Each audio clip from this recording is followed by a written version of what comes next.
Halo, kali ini saya akan menjelaskan tentang kecanduan obat-obatan dan narkoba. Narkotika adalah zat atau obat baik yang bersifat alamiah, sintetis maupun semi-sintetis yang menimbulkan efek penurunan kesadaran, halusinasi, serta daya rangsang.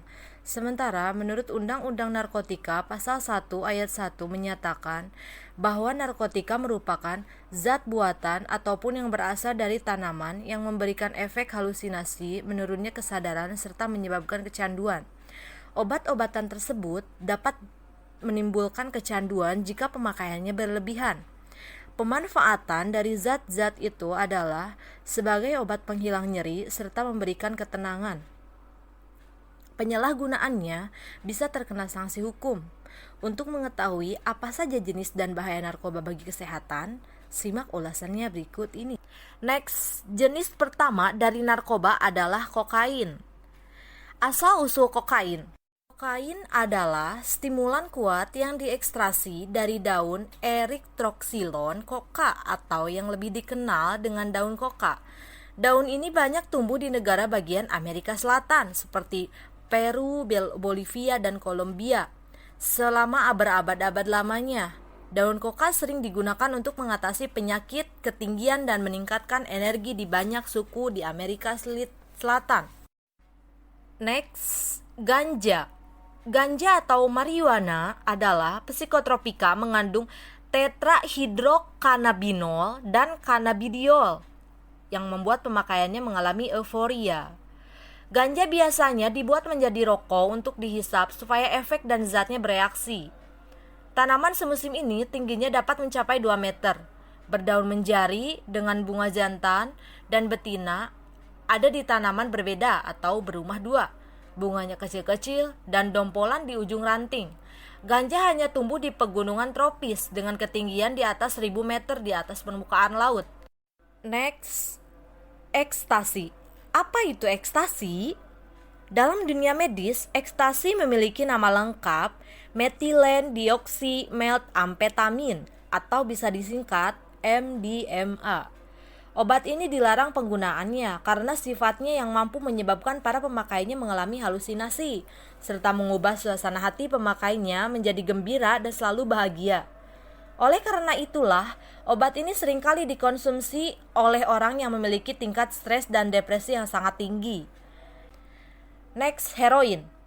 Heroin atau diamorfin atau disingkat menjadi INN adalah jenis opioid atau alkaloid. Heroin adalah derivatif 3,6 diasetil dari morfin. Karena itulah hanya namanya dalam diasetil morfin. Dan disintesiskan darinya melalui asetilasi. Bentuk kristal putihnya umumnya adalah garam hidroklorida, diamorfin hidroklorida. Heroin dapat menyebabkan kecanduan. Obat yang sering kali disalahgunakan ini dapat menimbulkan efek halusinasi, menurunnya kesadaran, dan menyebabkan kecanduan. Di Indonesia, heroin juga dikenal dengan sebutan putau.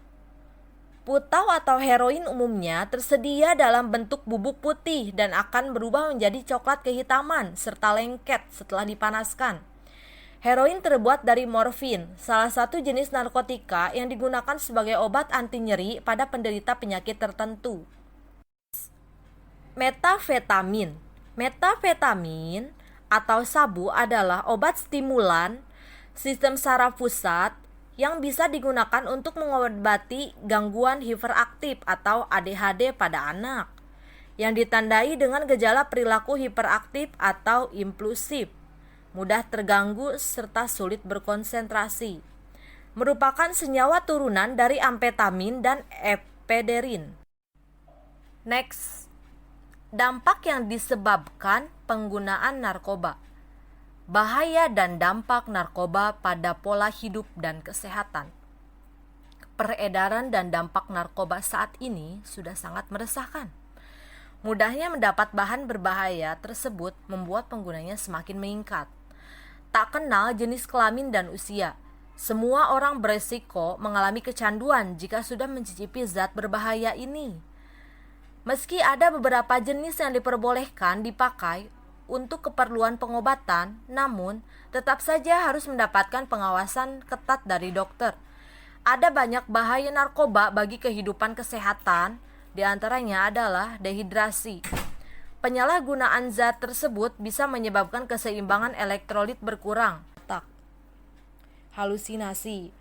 Halusinasi menjadi salah satu efek yang sering dialami oleh pengguna narkoba seperti ganja. Tidak hanya itu saja, dalam dosis berlebih juga bisa menyebabkan muntah, mual, rasa takut yang berlebih, serta gangguan kecemasan.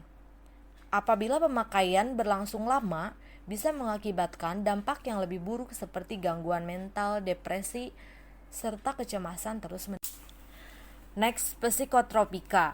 Psikotropika adalah zat atau obat yang bekerja menurunkan fungsi otak serta merangsang susunan saraf pusat, sehingga menimbulkan reaksi berupa halusinasi, ilusi, gangguan cara berpikir, perubahan perasaan yang tiba-tiba, dan menimbulkan rasa kecanduan pada pemakaiannya.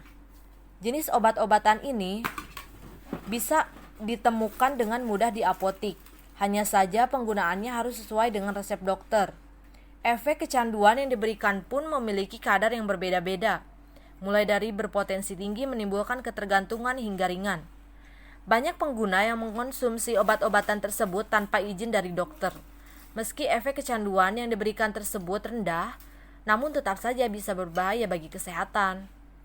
Data menunjukkan sebagian besar pemakai yang sudah mengalami kecanduan dimulai dari kepuasan yang didapatkan usai mengkonsumsi zat tersebut yang berupa perasaan senang dan tenang. Lama-kelamaan, pemakaian mulai ditingkatkan sehingga menyebabkan ketergantungan. Jika sudah mencapai level parah, bisa mengakibatkan kematian. Penyalahgunaan dari obat-obatan tersebut juga bisa terancam terkena hukuman penjara. Karena itulah, meski beberapa manfaatnya sangat baik bagi kesehatan, namun jika berlebih tidak sesuai dengan anjuran dokter bisa menyebabkan efek yang berbahaya. Next, jenis psikotropika. Ekstasi, sedatin, ropinol. Ropinol merupakan obat penenang yang 10 kali lebih keras daripada Valium. Obat ini dapat diperoleh dalam bentuk pil berwarna putih atau hijau zaitun dan dijual di dalam bungkusan gelembung pabrik. Si pengguna biasa menghancurkan dan menghirupnya bubuknya, membubuhkannya pada marijuana dan menghisapnya seperti rokok atau menyuntikannya. Next, Valium. Valium mengandung zat aktif diazepam yang diindikasikan sebagai terapi kecemasan, gelisah atau ketegangan. Diazepam merupakan golongan obat benzodiazepin long acting yang memiliki mekanisme aksi sebagai antikonspulan atau mengembalikan kestabilan rangsangan sel saraf sehingga dapat mencegah atau mengatasi kejang. Ansiolitik atau obat anti kecemasan, sedatif atau obat penenang, pelemas otot dan sistem amnestik, sebuah kondisi yang menyebabkan penderitanya kehilangan memori atau ingatan. Valium termasuk golongan obat keras yang diproduksi oleh Boehringer Ingelheim. Penggunaan obat ini disuntikan melalui intravena, intramuskular atau subkutan langsung melalui pembuluh darah. Maka dari itu, penggunaan obat ini harus dilakukan oleh tenaga medis profesional dan resep dokter. Next, amfetamin. Amfetamin bekerja dengan cara meningkatkan aktivitas dopamin atau noradrenalin di otak. Cara kerja ini akan meredakan gejala narkolepsi dan membantu penderita ADHD untuk lebih fokus dan beraktivitas. Obat ini juga terkadang digunakan untuk mengendalikan nafsu makan dan mengontrol berat badan. Perlu diingat bahwa amfetamin tidak boleh digunakan sembarang dan harus sesuai dengan resep dokter. Next, sabu-sabu. Zat atau obat psikotropika ini dapat menurunkan aktivitas otak atau merangsang susunan saraf pusat yang menimbulkan kelainan perilaku disertai dengan timbulnya halusinasi, ilusi, gangguan cara berpikir, perubahan alam perasaan dan dapat menyebabkan ketergantungan serta mempunyai efek stimulasi bagi para pemakainya. Pemakaian psikotropika yang berlangsung lama tanpa pengawasan dan pembatasan pejabat kesehatan dapat menimbulkan dampak yang lebih buruk. Tidak saja menyebabkan ketergantungan, bahkan juga menimbulkan berbagai macam penyakit serta kelainan fisik maupun psikis si pemakai. Tidak jarang, bahkan menimbulkan kematian. Ada banyak bahaya dan efek penyalahgunaan psikotropika. Beberapa di antaranya adalah stimulan. Fungsi tubuh akan bekerja lebih tinggi dan bergairah, sehingga pemakainya lebih terjaga. Kerja organ tertentu menjadi berat dan jika si pemakai tidak menggunakan obat-obatan tersebut, badan menjadi lemah. Efek kecanduan ini menyebabkan penggunaannya harus selalu mengkonsumsi zat tersebut agar kondisi tubuh tetap prima. Contoh stimulan yang sering disalahgunakan adalah ekstasi dan sabu-sabu. Halusinogen. Ini adalah efek yang sering dialami oleh pemakai di mana persepsinya menjadi berubah dan merasakan halusinasi yang sangat berlebihan. Contoh zat yang memberikan efek halusinogen salah satunya adalah ganja. Depresan. Efek tenang yang dihasilkan disebabkan karena zat tersebut menekan kerja sistem saraf pusat. Jika digunakan secara berlebihan, penggunanya bisa tertidur terlalu lama dan tidak disadarkan diri. Bahaya yang paling fatal adalah menyebabkan kematian. Contoh zat yang bersifat depresan salah satunya adalah putau. Next, korban dari penyalahgunaan narkoba adalah SMP, SMA, mahasiswa, dan juga masyarakat umum. Menurut Badan Narkotika Nasional atau BNN, pengguna narkoba mencapai 3,6 juta orang pada tahun 2019. Penyalahgunaan narkoba merupakan salah satu global yang mengakibatkan dampak buruk di berbagai sektor kehidupan masyarakat, yang meliputi aspek kesehatan, pendidikan, pekerjaan, kehidupan sosial, dan keamanan. Kementerian Sosial atau Kemensos memiliki peran penting untuk mengatasi kerusakan yang diakibatkan dari penggunaan narkotika dengan cara mengingatkan pelayanan rehabilitasi sosial untuk para korban penyalahgunaan nafza. Data korban yang telah mendapatkan layanan sebanyak 84.485 orang dari tahun 2015 sampai 2019. Next. Lalu bagaimana cara mengatasi penyalahgunaan narkoba? Menurut Badan Narkotika Nasional, pemeriksaan dilakukan tidak hanya oleh dokter tetapi juga terapis.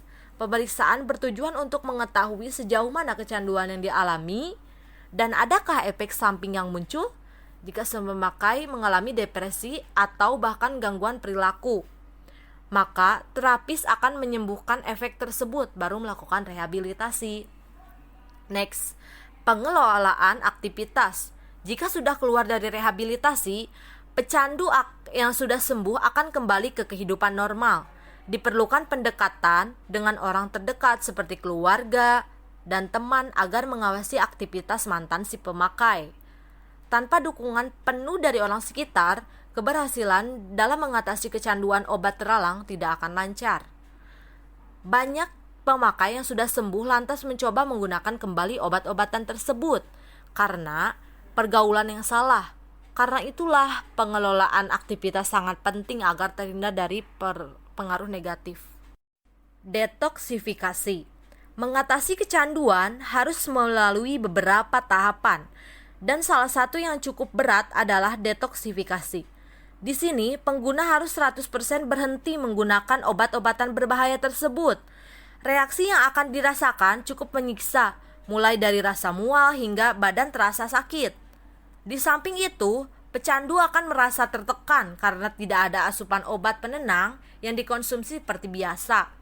Selama proses detoksifikasi, dokter akan meringankan efek yang tidak mengenakan tersebut dengan memberikan obat. Di samping itu, pecandu juga harus memperbanyak minum air agar tidak terkena dehidrasi serta mengkonsumsi makanan bergizi untuk memulihkan kondisi tubuh. Lamanya proses ini sangat tergantung pada tingkat kecanduan yang dialami serta tekad yang dimiliki oleh si pemakai untuk sembuh. Next, stabilisasi. Setelah proses detoksifikasi berhasil dilewati, selanjutnya dokter akan menerapkan langkah stabilisasi. Tahapan ini bertujuan untuk membantu pemulihan jangka panjang dengan memberikan resep dokter. Tidak hanya itu, pemikiran tentang rencana ke depan pun diarahkan agar kesehatan mental tetap terjaga dan tidak kembali terjerumus dalam bahaya obat-obatan terlarang. Itulah keseluruhan mind map kami. Terima kasih.